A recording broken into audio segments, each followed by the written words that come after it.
Hi students, ఎలా ఉన్నారు? మరి గేట్ 2027 గురించి కొంచెం సేపు ముచ్చటించుకుందాము. మరి ఆల్రెడీ గేట్ 2026 అయితే మరి నెక్స్ట్ మంత్, మరి ఈ మంత్ అయితే మనకి ఇంకా కొన్ని రోజులు మాత్రమే ఉంది. ఫిబ్రవరి 7వ తారీఖు, 8 ఫిబ్రవరి 7, 8, 14, 15 4 డేస్లో డిఫరెంట్ పేపర్స్కి అయితే జరుగుతాయి అమ్మ, చూసుకోండి. మరి ఎందుకంటే గేట్ 2027కి అప్డేట్ అవుదాం. గేట్ 2027 అయిపోయింది, మరి 2026 అయిపోయింది. 2027కి ప్రతి ఒక్కరు కూడా అప్గ్రేడ్ అవ్వాలి. స్టూడెంట్స్ అయిన వాళ్ళు ఎవరు ప్రిపేర్ అవ్వాలి ఈ వీడియోలో, అలా గేట్ ఎవరు ప్రిపేర్ అవ్వాలి, ఎందుకు ప్రిపేర్ అవ్వాలని కూడా డిస్కస్ చేసుకుందాం మనం. ప్రతి ఒక్కరు కూడా this is me Ravikumar sir from Dhavari academy, did MTech from IISc Bengaluru. నేను కూడా ఒక గేట్ టాపర్గా మీకు మోటివేషన్ ఇవ్వాలనుకుంటున్నాను. మోటివేషన్లో భాగంగా గేట్ 2026 అయిపోయింది. 27 ఎవరు రాయాలి కూడా ఒకసారి డిస్కస్ చేసుకుందాం. ప్రతి ఒక్కరు కూడా వీడియోని లైక్ చేయండి. 27 ఎవరు రాయాలి? ఇప్పుడు థర్డ్ ఇయర్, ఫోర్త్ ఇయర్ రాసే స్టూడెంట్స్ ప్రతి ఒక్కరు కూడా రాయండి అమ్మ. ఎందుకంటే ఆల్రెడీ నాకు ఒక మైండ్లో వచ్చేసింది. మరి ఆల్రెడీ ఏంటంటే students second year second semester అయిపోయింది చాలామంది స్టూడెంట్స్కి. తెలంగాణ బీటెక్ స్టూడెంట్స్కి కానీ ఆంధ్ర స్టూడెంట్స్కి చాలామందికి కూడా second year first semester complete అయిపోయింది. కంప్లీట్ అయింది. మీకు జూను జూలైకి second year second semester complete అయిపోయింది. జూలై ఆగస్టుకి థర్డ్ ఇయర్లో ఎంటర్ అవుతారు. అది గుర్తుపెట్టుకోండి, జూలైలో థర్డ్ ఇయర్ ఎంటర్ అవుతారు. ఆల్రెడీ ఫైనల్ ఇయర్ స్టూడెంట్స్ కూడా ఆ విధంగా ఉంటుంది. మరి ఫైనల్ ఇయర్ ఇప్పుడు ఫైనల్ ఇయర్ ఇప్పుడు థర్డ్ ఇయర్, ఇప్పుడు second year third year first semester అయిపోయింది. ఫైనల్ ఇయర్ స్టూడెంట్స్కి థర్డ్ ఇయర్ ఫస్ట్ సెమిస్టర్ అయిపోయింది. జూన్ జూలై నెలకి మరి థర్డ్ సెమిస్టర్ కూడా అయిపోయింది. మీరు June by the end of June కానీ జూలై కానీ ఆగస్టుకి అప్పుడు మీరు ప్రతి ఒక్కరు కూడా థర్డ్ ఇయర్లోకి ఎంటర్ అవుతారు. కొంతమంది ఫోర్త్ ఇయర్లోకి ఎంటర్ అవుతారు. వీళ్ళు మాత్రమే జేఈ ఈ ఎగ్జామినేషన్ రాస్తే మంచి ఉపయోగం ఉంటుంది. అది గుర్తుపెట్టుకోండి. స్టూడెంట్స్ ఆ విధంగా కూడా ప్లాన్ చేసుకుంటే మీకు గేట్ 27 రాయడం మంచిదమ్మా. మరి కొడతాం పెద్దగా విషయం ఏమి లేదు. ఇప్పుడు గేటు చూసినట్టయితే కొంతమంది స్టూడెంట్స్ సార్ మరి ఎందుకు మరి ప్లేస్మెంట్స్ వస్తాయి కదా రాదా మరి అంటారు. కొంతమంది ప్లేస్మెంట్స్ వస్తాయి. ప్లేస్మెంట్స్ ఎలా వస్తున్నాయి? ఇప్పుడు ప్రతి కాలేజీల్లోనూ ప్లేస్మెంట్స్. ఈవెన్ నేను చెప్పేది ఏంటంటే లోకల్ కాలేజీలో, లోకల్ ఎంసెట్ కాలేజీలు ఉన్నాయి కానీ ఆంధ్ర కానీ తెలంగాణ కానీ ఎంసెట్ కాలేజీలో చేరిన స్టూడెంట్స్ వాళ్ళకి ఆల్రెడీ లాస్ట్ ఇయర్ చూసిన స్టూడెంట్స్ నేను దగ్గరుండి చూస్తున్నా. వాళ్ళు ఏంది ఈవెన్ జస్ట్ మరి ఆల్రెడీ ప్లేస్మెంట్ వస్తుంది ఒక 20,000 30,000. ఈ సర్వీస్ బేస్డ్ కంపెనీస్ ఉన్నాయి కదా, ఈ సర్వీస్ బేస్డ్ కంపెనీలో 3 lakhs 3.5 lakhs చేసుకుని వాళ్ళ లైఫ్ని స్పాయిల్ చేసుకున్నారు. అలా లైఫ్ మరి ఐ డోంట్ వాంట్ మరి అలా లైఫ్ స్పాయిల్ చేసుకోవడం నాకు ఇష్టం లేదు. ఒక గేట్ టాపర్గా నేను చెప్తున్నాను. ప్రతి ఒక్కరు కూడా మీరు గేట్ 2027 గురించి ఆలోచించండి. ఎవరైతే థర్డ్ ఇయర్లోకి ఎంటర్ అవుతారో, ఎవరైతే ఫోర్త్ ఇయర్లోకి ఎంటర్ అవుతారో ప్రతి ఒక్కళ్ళు గేట్ 2027 గురించి ఆలోచించండి. 2026 అయిపోయింది. కొంతమంది సార్ నేను ఈ 2 monthsలో చదివితే నాకు గేట్ వచ్చిద్దా, 1 monthలో చదివితే నాకు గేట్ వచ్చిద్దా? గేట్ రాదమ్మా. దానికి ఒక ప్రణాళిక ఉండాలి. BTech second year third year మంచిగా చదివిన వాళ్ళకి వస్తుంది. తర్వాత రెండోది గేట్ యొక్క అనుగుణంగా మరి చదివితే కూడా వస్తుంది. అది కూడా ఇండివిజువల్గా మనము గేట్ ఎన్ని పేపర్స్ రాయాలని కూడా వీడియోలో చూద్దాం. చూసారా? ఆల్రెడీ స్టూడెంట్స్కి అసలు ఈ సర్వీస్ బేస్డ్ కంపెనీలో చేరిన వాళ్ళకి 30,000 40,000 కూడా రావటం లేదు. 30,000 అసలు కటింగ్ పోయి 3.6 lakhs ప్యాకేజ్ ఇస్తున్నారు సర్వీస్ బేస్డ్ కంపెనీస్లో. మరి I don't want mention the companies.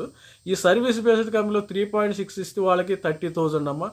కటింగ్లు అన్నీ పోయి 22,000 కంటే ఎక్కువ రావటంలా. మరి అలాంటి కోసం ఈ జాబ్ చేయటం మీకు అవసరమా? మీరు గేట్ ప్రిపేర్ అయ్యి హాయిగా ఐఏఎస్సిలో కానీ మరి ఐఏఎస్సి బెంగళూరులో కానీ ఐఐటీస్ 23 ఐఐటీస్ మంచి టాప్ 10 ఎన్ఐటీస్లో మీరు కానీ ఎంటెక్ చేసి మంచి ప్యాకేజీ, అదేవిధంగా గవర్నమెంట్ జాబ్ కూడా అన్ని విధాలా ఉంటుంది. అన్ని విధాల స్కోప్ వచ్చే అవకాశం ఉంటుంది. మీరు ఎంటెక్ చేసుకోండి. మంచి వేడి ఉన్నప్పుడే ఎంటెక్ చేయాలమ్మ, గుర్తుపెట్టుకోండి. వేడి చల్లారిన తర్వాత ఎప్పుడు కూడా మనం మళ్ళీ స్టడీలోకి వెళ్ళకూడదు. కొంతమంది ఆల్రెడీ ప్లేస్మెంట్లో చేరారు. నాకు తెలిసిన మళ్ళీ నేను గేట్ రాస్తానంటే మనం ఎప్పుడు వేడిగా ఉన్నప్పుడు ఏ పనైనా చేయాలి. అది గుర్తుపెట్టుకోండి. వేడిగా ఉన్నారా? మరి ఎవరైతే బీటెక్ థర్డ్ ఇయర్లోకి జూన్ జూలైలో ఎంటర్ అవుతారో, బీటెక్ ఫోర్త్ ఇయర్లోకి జూన్ జూలైలోకి ఎవరైతే ఎంటర్ అవుతారో వాళ్ళు గేట్ హ్యాపీగా రాసుకోవచ్చు. ఎవరు చేయాలో ఒకసారి చూసేద్దాం.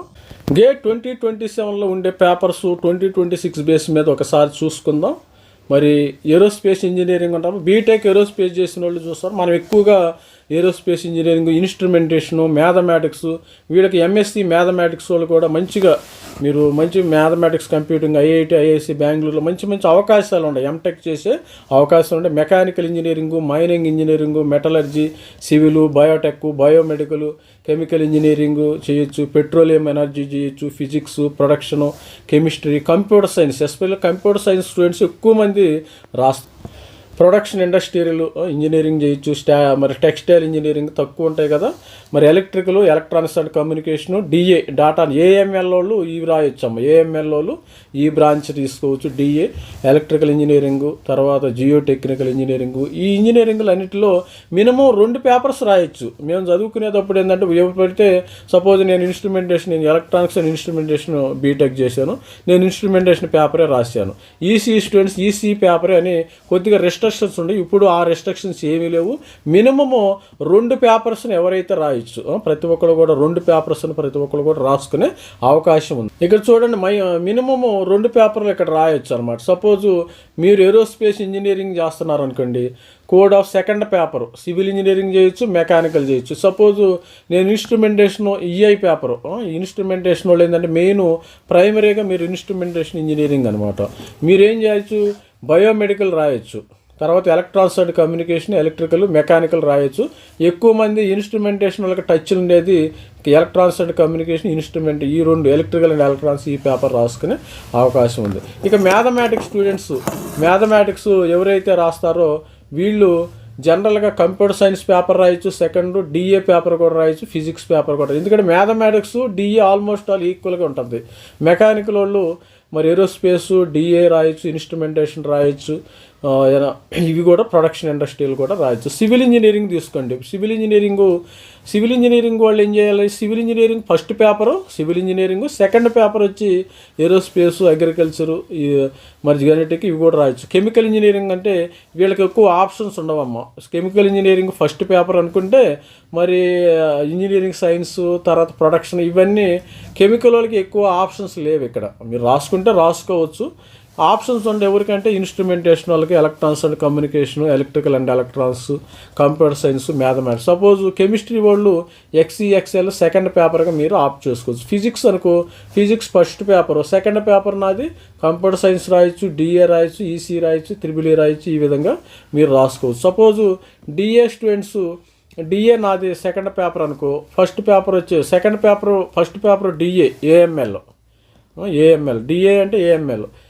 సెకండ్ పేపర్ ఈసీ, సిఎస్ రాసుకోవచ్చు, ఈసీ రాసుకోవచ్చు, మ్యాథమెటిక్స్, త్రిబుల్, ఈ విధంగా రాసుకునే అవకాశం. అంటే కొద్దిగా సపోజు డిఏ స్టూడెంట్స్ ఎక్కువగా ఈసీ మాత్రమే రాసుకోవాలి. ఎందుకంటే డిఏ పేపర్ వాళ్ళకి ఈసీ తెలియదు, కంప్యూటర్ సైన్స్ మాత్రమే రాసుకోవాలి, డిఏ సైన్స్. మరి ఎలక్ట్రానిక్ వాళ్ళకి పెద్ద నాలెడ్జ్ లేదు. కాకపోతే ఇక్కడ ఇచ్చారు కాబట్టి మీకు రాసిన అంత ఉపయోగం లేదు. Electronic EC paper, EC students ఎక్కువగా సిఎస్ పేపర్ రాయొచ్చు, డిఏ పేపర్ రాయొచ్చు, అంత ఉండదు. కానీ నా ఎక్స్పీరియన్స్ ప్రకారం ఈసీ స్టూడెంట్స్ త్రిబుల్ రాయొచ్చు, ఇన్స్ట్రుమెంటేషన్, ఈ 2 పేపర్లు రాసుకోవచ్చు. కంప్యూటర్ సైన్స్ డిఏలో కంప్యూటర్ సైన్స్ కూడా కొద్దిగా రాసుకోవచ్చు. అదేవిధంగా ఎలక్ట్రికల్ పేపర్ వాళ్ళు డిఏ పేపర్, ఈసీ పేపర్, ఈ విధంగా డిఫరెంట్ కాంబినేషన్స్ పేపర్స్ ఉండే స్టూడెంట్స్. మరి 2027కి అప్గ్రేడ్ అవ్వండి ప్రతి ఒక్కరు కూడా. నేను ఆల్రెడీ చెప్పాను కదా వీడియోలో, చెప్తే మీరు ఏం చేయాలంటే ఎవరెవరు మరి third year students, 4th year BTech third year, 4th year students. ఇప్పుడు థర్డ్ ఇయర్లోకి ఎప్పుడు ఎంటర్ అవుతారు మీరు, జూన్ జూలైలోకి ఎంటర్ అవుతారు. మీరు గుర్తుపెట్టుకోండి, ఇక్కడ రాస్తున్నాను, జూను జూలైలోకి థర్డ్ ఇయర్లోకి ఎంటర్ అవుతారు. ఇమ్మీడియట్గా మీరు ఎంటర్ అవుతారు. మీరు తర్వాత 4th ఇయర్లోకి ఎప్పుడు ఎంటర్ అవుతారు, జూను జూలైలో. సేమ్ జూను జూలైలో మీరు 4th ఇయర్లోకి ఎంటర్ అవుతారు. థర్డ్ ఇయర్లో ఎప్పుడు అవుతారు, సెకండ్ ఇయర్, మీకు second semester June by the end of జూన్కి అయిపోయింది. జూలై నుంచి క్లాసులు, థర్డ్ ఇయర్ క్లాసులు స్టార్ట్ అవుతాయి. 4th ఇయర్ జూన్ జూలైకి లోకి ఎంటర్ అవుతారు. బై ది ఎండ్ ఆఫ్ మనకి మే జూన్ జూలైకి జూన్కి ఆ ప్రాంతానికి థర్డ్ ఇయర్ అయితే ఎంటర్ అయిపోతుంది. వీళ్ళు చేస్తే కరెక్ట్ రిజల్ట్స్ వస్తాయి అమ్మ, గుర్తుపెట్టుకోండి, కరెక్ట్ రిజల్ట్స్ వస్తాయి.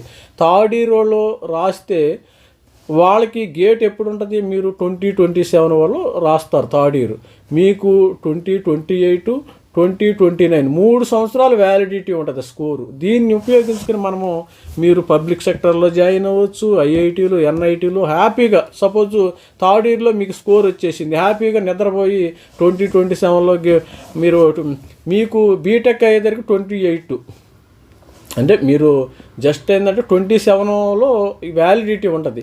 ఈ వ్యాలిడిటీ ఏంది 28 వరకు ఉంటుంది, 29 వరకు ఉంటుంది, గుర్తుపెట్టుకోండి. 2027లో మీకు బీటెక్ అవ్వదు కాబట్టి దానివల్ల పెద్దగా యూజ్ లేదు.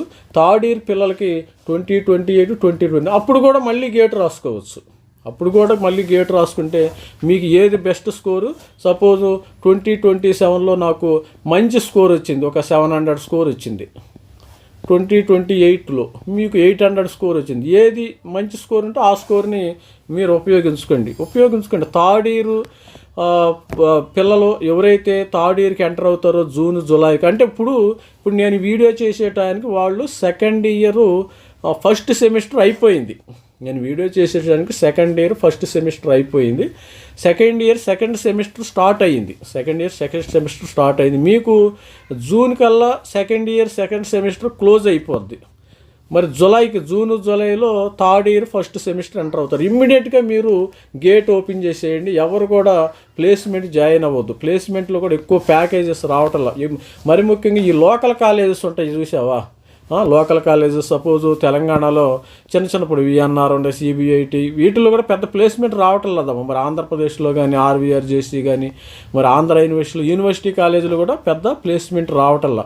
ఈ లోకల్ కాలేజీల్లో ఎస్పెషల్లీ ఎన్ఐటి ఐఐటీల్లోకి మినహాయించి ఎక్కువ ప్యాకేజీలు రావటంలా. ప్రతి ఒక్కళ్ళు వస్తే 3.5 lakhs 4 lakhs 4.5 ఈ ప్యాకేజీలకు మీరు వెళ్ళి జాబ్ చేయటం అవసరమా? మీరు ఒక 1 year మరి కష్టపడితే గేట్ 2027 రాసుకుంటే హ్యాపీగా ఐఐటీలో చేరతారు, ఐఐఎస్సి బెంగళూరులో చేరతారు. మీకు ఎంత దర్జాగా ఉంటుంది, ఎంత గౌరవం ఉంటుంది సమాజంలో, అది ఆలోచించండి. అంతేగాని మీరు 20,000కి 30,000కి ఈ సర్వీస్ బేస్డ్ కంపెనీలు ఎక్కడ జారకుండా డైరెక్ట్గా గేట్ కొట్టేసేయండి. గేట్ కొడితే హ్యాపీగా ఉంటుంది.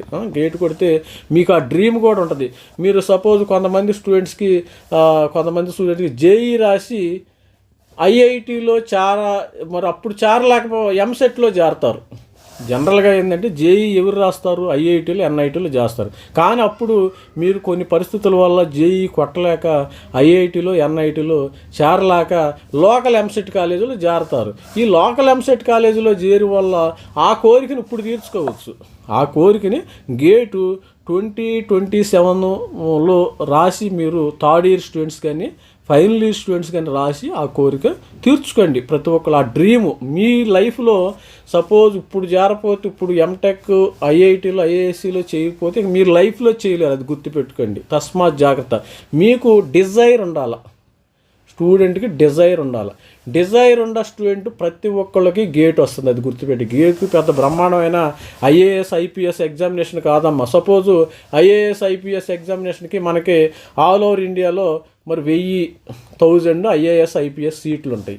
మనకి రాసేది అంతా 2 లక్షలు 3 లక్షల మంది పోటీ పడతారు. కానీ ఇక్కడ అలా కాంపిటీషన్ కాదు కదా. ప్రిపేర్ అయిన వాడికి, సీరియస్గా ప్రిపేర్ అయిన వాడికి ప్రతి ఒక్కడికి సీట్స్ వచ్చే అవకాశం ఉంది. ఐఐటీలో కానీ, ఐఐఎస్సి బెంగళూరులో కానీ, టాప్ ఎన్ఐటీలో కానీ అందరికీ సీట్స్ వస్తాయి. మీరు కావాల్సిందల్లా మంచి స్కోర్ తెచ్చుకోండి. ఇప్పుడు పేపర్ ప్యాటర్న్ చూస్తే మనకు 100 మార్కులు పెడతారు. 100 మార్కులకు ప్రతి పేపర్ ఉంటాయి. లాస్ట్ ఇయర్ మ్యాథమెటిక్స్ చూస్తే ఆల్ ఓవర్ ఇండియాలో 55 మార్కులు topper, mathematics paper topper. Computer paper CS paper చూసుకుంటే 100కు 100 వచ్చినాయి వీళ్ళల్లో. మరి last year ECE paper 82 marks, triple E paper వచ్చేసి 81 మార్కు, అదేవిధంగా ఇన్స్ట్రుమెంటేషన్ పేపర్ వచ్చి 65 మార్కులు వచ్చినాయి. ఆల్ ఇండియా వీళ్ళు గేటు టాపర్సు. అందుకని 100కు 100 రావాల్సిన పని లేదు. మీకు ప్రతి ఒక్కరు కూడా ఇక్కడ కూడా రిజర్వేషన్ ఉంటుంది. SC ST reservation, OBC reservation ఉంటుంది. సపోజు ఎస్సీ ఎస్టీ స్టూడెంట్స్ ఉంటారు. వీళ్ళకి 100కి ఎన్ని మార్కులు తెచ్చుకోవాలి? ఒక 30 తెస్తే మంచిది. 30, 40, 50 ఈ రేంజ్లో వస్తే మంచి కాలేజీలో, మంచి ఐఐటీల్లో కానీ ఎన్ఐటీల్లో కానీ సీటు వచ్చే అవకాశం ఉంటుంది. ఈ రేంజ్ చాలా ఇంపార్టెంట్. తర్వాత ఓసీ పిల్లలు జనరల్ కానీ ఈడబ్ల్యూఎస్ కానీ వీళ్ళకి 40, 50, 60 ఈ రేంజ్లో తెచ్చుకుంటే డెఫినెట్గా మంచి టాప్ ఎన్ఐటీలో, టాప్ ఐఐటీల్లో మీకు సీట్స్ వస్తే హ్యాపీగా మీరు మంచి ప్లేస్మెంట్ పొందేదానికి అవకాశం ఉంటుంది. ఈ అవకాశాన్ని ఎవరు కూడా వదులుకోవద్దు. దయచేసి కూడా 2 పేపర్ కాంబినేషన్ 2027కి ఇప్పుడు నుంచే మీరు ప్లాను పక్కా ప్రణాళిక రచించుకోండి. 2027కి రచించుకోండి. అంతా అయిపోయిన తర్వాత రేపు మనకు 2026 అయిపోయింది. 2027 తర్వాత 1 మంత్ తర్వాత వచ్చేసి సార్ నాకు 1 మంత్లో గేట్ వచ్చిద్దా 2 వచ్చిద్దా మీరు చేయాల్సింది ఆన్లైన్ కోచింగ్ ఇప్పటి నుంచి జారండి. జూన్ జూలై నుంచి ఆన్లైన్ కోచింగ్ జారండి. ఆల్రెడీ 3rd ఇయర్ అయిపోయే స్టూడెంట్స్ ఆన్లైన్ కోచింగ్ జారండి. ఆన్లైన్ కోచింగ్స్ ఆల్రెడీ కూడా మరి ఆఫర్ చేయటం అయితే జరుగుతుంది. చాలామంది కూడా ఆఫర్ చేస్తున్నారు. ఇవన్నీ కూడా నార్త్ ఇండియన్స్ వాళ్ళు, ఫిజిక్స్ వాళ్ళని, గేట్ వాళ్ళని వీళ్ళందరూ ఒకటే చాలా మరి ఈజీ గేట్ అని డిఫరెంట్ ఉన్నారు. వాళ్ళు కూడా ఆన్లైన్లో చేరండి. మనం ఆన్లైన్లో చేరితే ఎక్కువగా మీకు ఒక 8,000 10,000 కంటే ఎక్కువ తీసుకోవటంలా. ఆన్లైన్ నా సలహా ప్రకారం ఆన్లైన్ బెస్ట్ అమ్మ. ఆన్లైన్ నార్త్ ఇండియా ఈ ఛానల్స్, ఎడ్యుకేషన్ ఛానల్స్లో జారండి. 8,000 10,000 కంటే ఎక్కువ తీసుకోవటం లేదు. హ్యాపీగా ఇంట్లో మీరు ఒక ల్యాప్టాప్ పెట్టుకోండి, ఒక ట్యాబ్ ఉండే. ఆ ల్యాప్టాప్ అంటే ప్రతి ఒక్కరికి ఉంటుందా? ప్రతి ఒక్కళ్ళు ల్యాప్టాప్ కూడా ఒక మొబైల్ ఫోన్ లాగా అయిపోయింది. అంతేగాని అది పెద్ద బ్రహ్మాండమైన కాదు. హ్యాపీగా ఆన్లైన్ కోర్సు చేరి ఆ టైమింగ్ ప్రకారము మీరు ప్లాన్ వేసుకుని రోజుకి ఇప్పుడున్న స్టూడెంట్స్ 2027 గేట్ రాసే స్టూడెంట్స్ రోజుకి 2 గంటలు 2 or 3 hours చదివితే సరిపోతుంది. అంటే లాస్ట్ మూమెంట్ వచ్చేసరికి ఆ ప్రిపరేషన్ వేరు ఉంటుంది. మనకి 2027 గేట్ ఎవరికైతే ప్రిపేర్ అవుతున్నారో 2 నుంచి 3 గంటల సమయము మీరు మీ కాలేజీకి వెళ్ళండి. నైట్ పడుకునేటప్పుడు లేకపోతే మార్నింగ్ అంటే మనకి వచ్చేస్తారు కదా 7 to 8 ఆ ప్రాంతంలో 7, 8, 9 ఆఫ్టర్నూను నైట్ పూట మళ్ళీ పడుకునే ముందు మీరు 9, 10, 11 వరకు చూసుకుని మళ్ళీ పడుకోవచ్చు. ఆల్రెడీ రికార్డింగ్ సెషన్స్ అయితే ఉంటాయి, కొన్ని లైవ్ సెషన్స్ ఉంటాయి. వాళ్ళు ఏ విధంగా అంటే దానిలో మీరు ఆన్లైన్ కోచింగ్ చేరటం వల్ల ఏంటంటే ఒక మోటివేషన్ ఉంటుంది. ముందు మోటివేషను వాళ్ళు చెప్పేది కొద్దిగా అర్థమవుతుంది. సార్ అదేం లేదు నేను సొంతగా ప్రిపేర్ అవుతాను. సొంతగా ఎప్పుడు ప్రిపేర్ అవ్వకూడదమ్మా. ఒక్కటి మీకు మోటివేషన్ కలిగించాలి కదా. మోటివేషన్ కలిగించాలని ఏదో ఒక ఛానల్లో జారండి. మీకు నచ్చిన మరి కోర్సులో మీకు నచ్చిన గేటు మరి టీచ్ చేసే దానిలో చారండి. ఇబ్బందులు మన తెలుగు రాష్ట్రాల్లో తెలంగాణ కానీ ఆంధ్ర, తెలంగాణలో ఏస్ వాళ్ళు ఇస్తున్నారు. ఏస్ కానీ వాన్ ఇన్స్టిట్యూట్ ఇప్పుడు ఉందో లేదో తెలియదు కానీ నేను కూడా బెంగళూరులో గేట్ టీచ్ చేసి ఒక subject. When I was in Bengaluru gate మరి ఎంజీ రోడ్డు ఆ ప్రాంతంలో నేను జాబ్ చేసేటప్పుడే పార్ట్ టైంకి వెళ్ళి ఒక సబ్జెక్ట్ని టీచ్ చేయడం జరిగింది. మరి ఆ రోజుల్లో అప్పుడు టీచ్ చేసేటప్పుడు కూడా ఒక 20 years అయిపోయింది ఇప్పుడు టీచ్ చేసి. అప్పుడు టీచ్ చేయటం జరిగింది. ఇట్లా మరి ప్రతి ఒక్కరు కూడా జనరల్ ఇప్పుడు ఏంటంటే ఎక్కువగా ఆన్లైన్ బేస్డ్ ట్రైనింగ్స్ ఉండే, ఆన్లైన్ బేస్డ్ కోచింగ్స్ ఉన్నాయి. కాబట్టి మీరు చిన్నపిల్లలు కాదు, క్లాస్ రూమ్ బేస్డ్ వెళ్ళటానికి మీరేం చిన్న పిల్లలు కాదు, అందరూ కూడా మేజర్ స్టూడెంట్స్. హ్యాపీగా ఆన్లైన్ కోచింగ్ నేనైతే 100% ప్రిఫర్ చేస్తాను. చిన్నపిల్లలు అనుకో, సపోజు మరి ఇంటర్మీడియట్ పిల్లలు, ఐపీఈ 10th class అయిపోయిన పిల్లలు ఉంటారు కదా, వాళ్ళు జేఈకి ప్రిపేర్ అవుతారు, ఐపీఈకి ప్రిపేర్, వాళ్ళు మరి ఆఫ్లైన్ కోచింగ్ వెళ్ళటం బెస్ట్. ఎందుకంటే వాళ్ళ కాన్సన్ట్రేషన్ వేరు, మీరు మేజర్స్, వాళ్ళు మైనర్స్, అది గుర్తుపెట్టుకోండి. వీళ్ళు మేజర్ సెక్షన్కి వెళ్ళిపోయారు. హ్యాపీగా ఏదైనా ఆన్లైన్ కోచింగ్ చేస్తే మనకు ఒక మోటివేషన్ ఉంటుంది, ఒక చదవాలనే తపన ఉంటుంది, డిజైర్ ఉండాలమ్మా. డిజైర్ అంటే definitely he will be succeed in GATE 2027లో సక్సెస్ అయ్యే అవకాశం ఉంది. 2026 అయిపోయింది ఆల్మోస్ట్ ఆల్. ఇక 2027కి ఇప్పుడు నుంచే మీరు పునాదులు వేసుకోండి, ఫౌండేషన్ బిల్డప్ చేసుకోండి. ఫౌండేషను ఎంత బిల్డప్ చేసుకుంటే అంత మంచిది. All the best. మరి గేట్ 2027కి మరి ఎంతమంది, మరి నేనైతే వీడియోలు చేస్తూ ఉంటాను స్టూడెంట్స్కి. నేను కూడా ఒక గేట్ టాపర్గా ఇంతకుముందు చేయలేదు కానీ ఇప్పుడు కొద్దిగా మరి గేట్ 2020 మా ఇంట్లో మా పాప కూడా ప్రిపేర్ అవుతుంది. ఇప్పుడు సెకండ్ ఇయర్ ఫస్ట్ సెమిస్టర్ అయిపోయింది తనకి. Second year second semester June జూలైకి ఆ ప్రాంతంలో అయిపోయింది. మరి ఆల్రెడీ కూడా తను కూడా మరి నేను ఒక ఆన్లైన్ సెంటర్లో జూలై నుంచి జాయిన్ అయ్యమని చెప్తే, ఎందుకంటే తర్వాత ఏదో ప్లేస్మెంట్ వస్తుంది, ప్లేస్మెంట్ వచ్చిన తర్వాత 30,000 40,000 వస్తుంది. ఇప్పుడుండే ఎకానమీ పరిస్థితుల్లో ఆ శాలరీస్, ఆ 20,000 30,000 శాలరీస్ ఎవరికి సరిపోయే పరిస్థితి లేవు, ఎవరు ముక్కులో పెట్టలేరు. ఆ శాలరీస్ సరిపోవు. అది గుర్తుండి కనీసం 70,000 80,000 శాలరీ రావాలి. అలా రావాలంటే మీరు మంచి ప్రెస్టీజియస్ ఇన్స్టిట్యూట్లో చేరి మీరు ఆల్రెడీ మరి గేట్ రాయటం వల్ల ఫైనాన్షియల్ ప్రాబ్లమ్స్ కూడా లేవమ్మా. 12,000 నుంచి 12,400 రూపాయలు స్టైఫండ్ ఇస్తారు ప్రతి ఒక్కరికి. ఎటువంటి ఈ పేదవాళ్ళైనా, ఉన్నవాళ్ళైనా, లేని వాళ్ళైనా, ధనికులైనా, పేద అందరూ కూడా గేట్ రాసుకోవటం వల్ల ఫైనాన్షియల్ ఇబ్బంది లేదు. వీళ్ళకి 12,400 రూపాయలు స్టైఫండ్ ఇవ్వటం అయితే జరుగుతుంది. 2 సంవత్సరాలు అంటే 24 months మీకు ఈ యొక్క స్టైఫండ్ మీ అకౌంట్లో పడుతుంది. ఎడిదిరిగి డెఫినెట్గా సపోజ్ ఐఐటీలు, ఐఐసి బెంగళూరులో చేరారనుకో, వాడికి డెఫినెట్గా ఏదో ఒక ప్లేస్మెంట్ వస్తుంది. Minimum 10 lakhs minimum already by that time మీకు 12 lakhs ప్లేస్మెంట్ వస్తుంది. 12 lakhs ఈజీగా వస్తుంది. ఈజీ శాలరీస్ 12 lakhs వచ్చే అవకాశం ఉంది. ఈసీ కానీ, ఇన్స్ట్రుమెంటేషన్ కానీ, కంప్యూటర్ సైన్స్ కానీ, ఇలాంటి మంచి కోర్ ఏరియాల్లో ఉన్న వాళ్ళకి VLSI మంచి అంటే మెకానికల్, సివిల్ వాళ్ళకి ఎదురిగి మరి కంపెనీస్ అయిన గవర్నమెంట్ కంపెనీస్ వస్తే వాళ్ళకి శాలరీస్ తక్కువ కాబట్టి ప్రైవేట్ సెక్టార్లో ఈ మెకానికల్ వీళ్ళకి కొంచెం శాలరీస్ తక్కువేనమ్మా. అది దానిలో మనం కొట్టిపడలేము. సాఫ్ట్వేర్ సైడ్ వెళ్ళాలన్నా కోర్ VLSI కానీ, చిప్ డిజైన్లో వెళ్ళాలన్నా ఈసీ వాళ్ళకి, మరి AML వాళ్ళకి, డిఓ మంచి కంపెనీస్ కూడా మరి ఆఫర్ చేసే అవకాశం అయితే ఉంటుంది. ఇలాంటి అవకాశాన్ని గేట్ 2027ని ఎట్టి పరిస్థితుల్లో మిస్ అవ్వద్దు. గేట్ 2027ని వీళ్ళు మాత్రమే ప్రిపేర్ అవ్వలేదు. 3rd year 4th year students prepare అయితే మరి ఆల్రెడీ మరి 3rd year మిడ్లో ఉండేవాళ్ళు ఆన్లైన్ కోచింగ్ జారండి, ఇబ్బంది ఏమీ లేదు. మరి సెకండ్ ఇయర్ ఫస్ట్ సెమిస్టర్ అయిపోయింది కొంతమంది స్టూడెంట్కి, సెకండ్ ఇయర్ సెకండ్ సెమిస్టర్కి ఎంటర్ అవుతుంది. వాళ్ళకి మేలో జూన్లో సెకండ్ ఇయర్ సెకండ్ సెమిస్టర్ అయిపోయింది. ఇమ్మీడియట్గా 3rd yearలోకి జాయిన్ అవుతారు. అప్పుడు వాళ్ళు ఆన్లైన్లో జారండి. ఆన్లైన్లో చేరితే వాళ్ళ స్కోర్ కూడా 2028కి కూడా వ్యాలిడిటీ ఉంటుంది. Score 2028 validity 2020. ఇంత మరి ఈ చిట్ చాట్ జస్ట్ స్టూడెంట్స్కి అవేర్నెస్ కోసం వీడియో చేయడం జరిగింది. All the best. నా మైండ్లో ఉన్నది మరి మా పాపతో ఒక డిస్కస్ చేయడం జరిగింది. ఆ వీడియోని మరి మన స్టూడెంట్స్కి అందరికీ చెప్తే ఇంకా బాగుంటుందని నేను వీడియో చేయడం జరుగుతుంది ఇమ్మీడియట్గా. All the best. ప్రతి ఒక్కళ్ళు ఛానల్ని అయితే సబ్స్క్రైబ్ చేసుకోండి. This is me Ravikumar sir, MTech from IISc Bengaluru. All the best. Thank you. Bye.